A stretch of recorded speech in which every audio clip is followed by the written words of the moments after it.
Lead का biochemical effect क्या है अब हम ये देखेंगे, ठीक है। लेड जो है वो कहाँ से निकलता है, सोर्स क्या है उसका, इंडस्ट्री से, माइनिंग से, कोयल या गैसोलीन से, सबसे मोस्टली गैसोलीन से। देखिए मेजर सोर्स क्या है लेड का, एयरबोर्न। अगर हम हवा में बात करें, हवा में मोस्टली एटमॉस्फेयर में हमारी लेड कहाँ से आती है, सोर्स क्या है, लेडेड पेट्रोल और गैसोलाइन के थ्रू, ठीक है। लेडेड पेट्रोल और गैसोलाइन के थ्रू हमारे एटमॉस्फेयर में लेड का अमाउंट सस्पेंड रहता है हमारे एयर में, ठीक है। अब जो ये लेडेड गैसोलाइन और पेट्रोल में वो किस फॉर्म में पाया जाता है, पहला क्या है टेट्रा इथाइल लेड और दूसरा क्या है टेट्रा मिथाइल लेड। तो टेट्रा इथाइल लेड और टेट्रा मिथाइल लेड क्या है, इस फॉर्म में हमारे गैसोलीन में लेड पाया जाता है।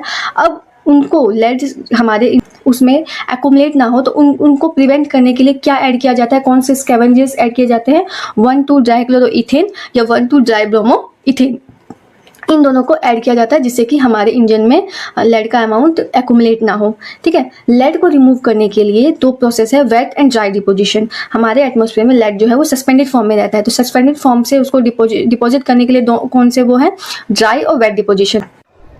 तो इस डायग्राम में क्या बताया हुआ है देखिए कि जैसे कि अगर मान लिया कि 200 ग्राम mg जो है mg मिलीग्राम जो है लेड को फूड के थ्रू लेते हैं और 15 जो है वो वाटर सॉल्युबल रहता है या कॉम्प्लेक्स के फॉर्म में रहता है, 15 mg वाटर के थ्रू लेते हैं। एयर के थ्रू पार्टिकुलेट मैटर के थ्रू हम 10 mg पर mg लेड लेते हैं, तो ये कितना हो गया 225 mg टोटल मिला के 200 + 15 + 10, ठीक है। तो 225 mg लेड जो है हम डेली इंटेक करते हैं, जिसमें से ओनली 25 mg जो है लेड हम स्टोर करते हैं बोन्स में और 200 mg क्या कर लेते हैं हम एक्सक्रीट आउट कर लेते हैं। तो जो भी नॉर्मली सिटी में रेजिडेंट्स रहने वाले लोग हैं उनका डेली लेड का बैलेंस क्या है, इंटेक का 25 mg लेड जो है वो डेली अपने बोन्स में स्टोर करते हैं और 200 mg जो है एक्सक्रीट आउट कर देते हैं। अब हम पढ़े कि जो लेड का मेजर बायोकेमिकल इफेक्ट क्या है होता है, ठीक है।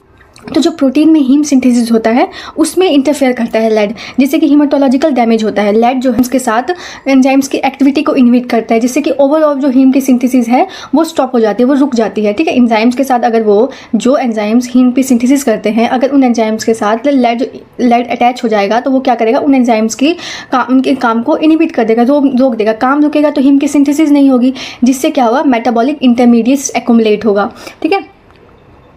ऐसा ही एक इंटरमीडिएट यहाँ पे डेल्टा एमाइनो इवोलिक एसिड का